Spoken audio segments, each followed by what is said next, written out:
pricing and quotations. In this video training, that's all we're talking about today. And so pricing is always a big challenge in optometric practices. Consumers always want more than what their medical insurance pays for, right? And most cases, they're not willing to pay for the solutions that will best give them the vision that they need.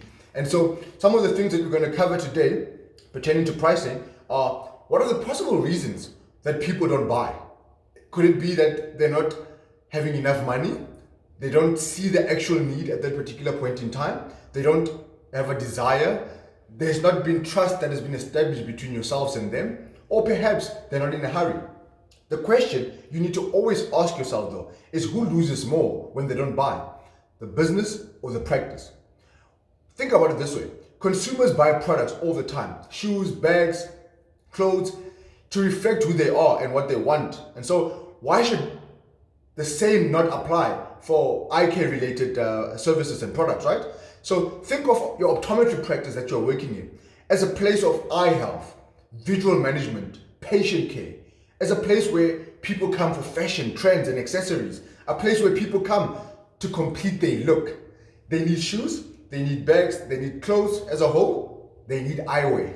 So you need to see the role of the eye care practice in that regard as well. And so always highlight that to them, that wait a minute, but you've got this, you've got that, you've got that. Why is it when it comes to your vision, you don't see it in the same manner? So why would you have one pair of spectacles, but multiple pairs of shoes, multiple pairs of outfits? Your eyewear is part of your look. So complete the look. You need to re-emphasize that to the patient over and above the fact that they actually do have a problem with their vision. So that should even be more important than shoes, clothes, bags. Every consumer, or you need to ensure that consumers are able to express themselves though through the products that they're getting from them or that they're getting from you. Very, very important. The attractive appeal of your business or of the practice is greatly enhanced by the extent to which the product or the service that you are rendering reflects consumer requirements. Very, very important for you to understand. And so when you're prescribing products to the consumer, you have to consider their lifestyle, their personal brand, their working environment, and leisure activities in relation to the things that are important to them pertaining to what they value as important to them. Here's another thing that I've always found very interesting is the consumer choice.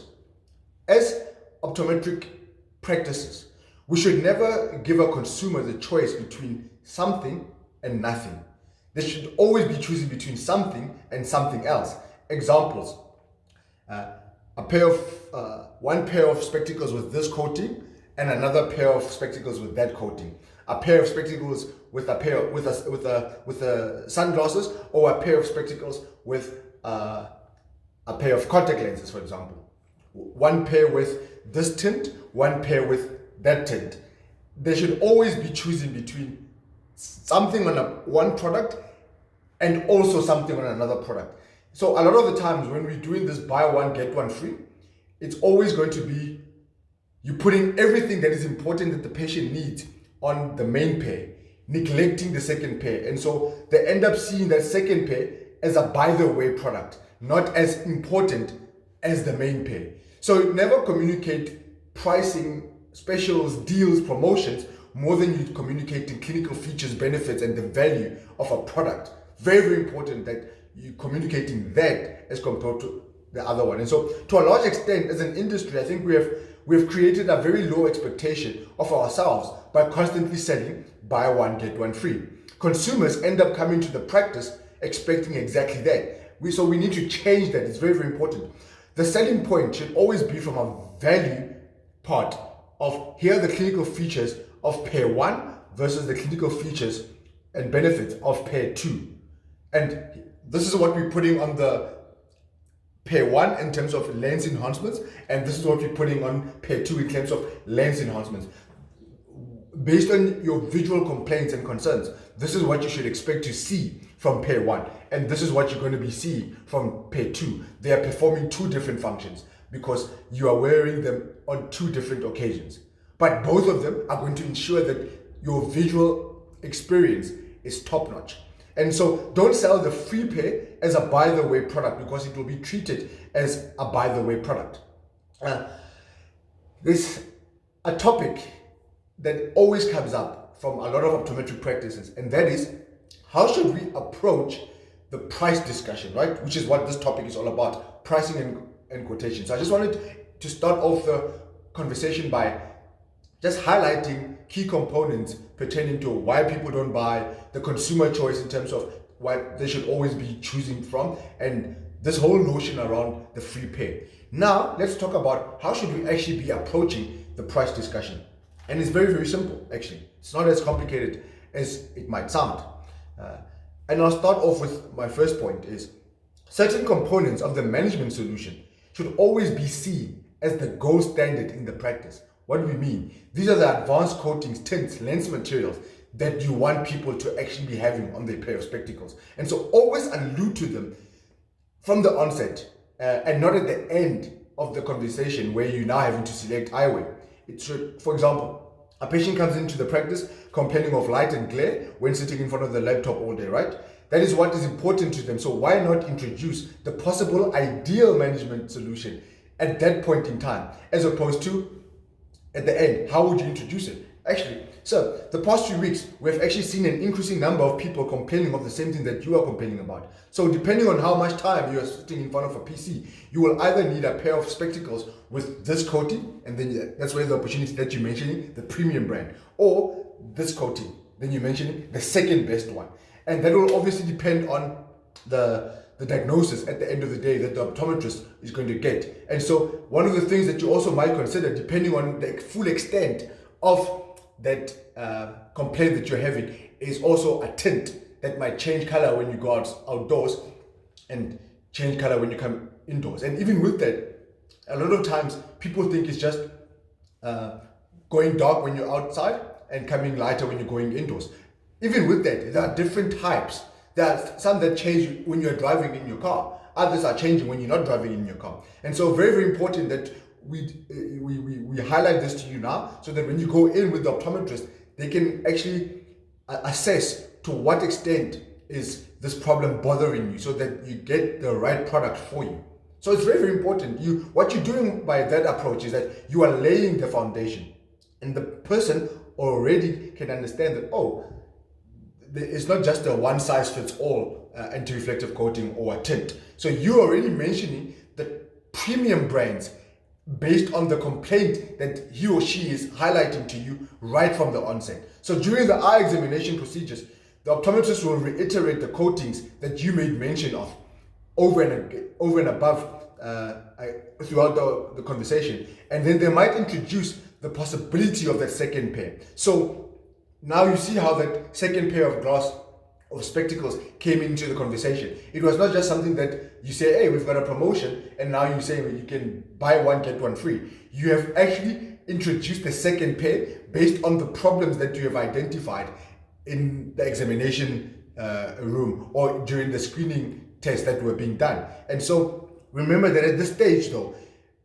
in the examination, when you're introducing that second pair, you would have discovered more details about the patient that are important to them. So you would then making reference to that second pair, that wait a minute, this person does a lot of sporting activities. This person goes out a lot. This person does a lot of presentations. This person, they want to leave that main pair at the office.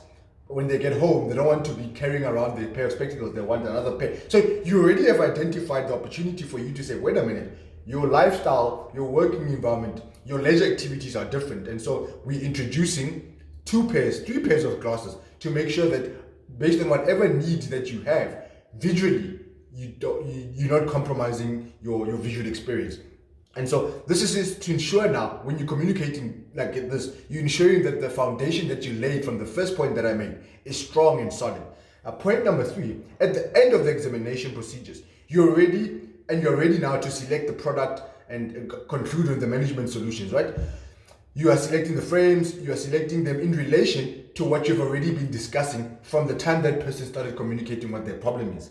You're not introducing products at the very end. You have been alluding to these things throughout the examination procedures, throughout the time that they were just communicating what's wrong with them. And so you've got that confidence that the patient or the customer or the client fully understands that what you are advising them on is based on what will best solve their problems.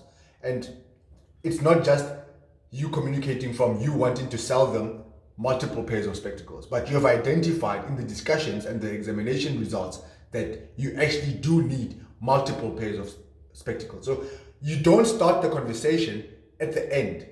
You always start or introduce products that are the best suited for the patient at the beginning. Even if you don't know what those products are doing, but you're alluding to them in a manner that I've just give you an example to. So if, let's say for example, a consumer complains about the price being too high, this is now at the end, your approach should always focus the conversation on the value, features and benefits of what they're getting, the impact on their requirements and expectations, and how their visual experience is going to be better and how you're solving the problem that they came in with. So people forget about price, but always remember the quality of the product and service. And so the key is to create an experience for the patient through the journey that they go through once they enter the practice. So it has to be that thing of, you started with the conversation right, you will be able to end the conversation right. And the person that you're dealing with will leave with the correct product that they actually need to have their problem solved.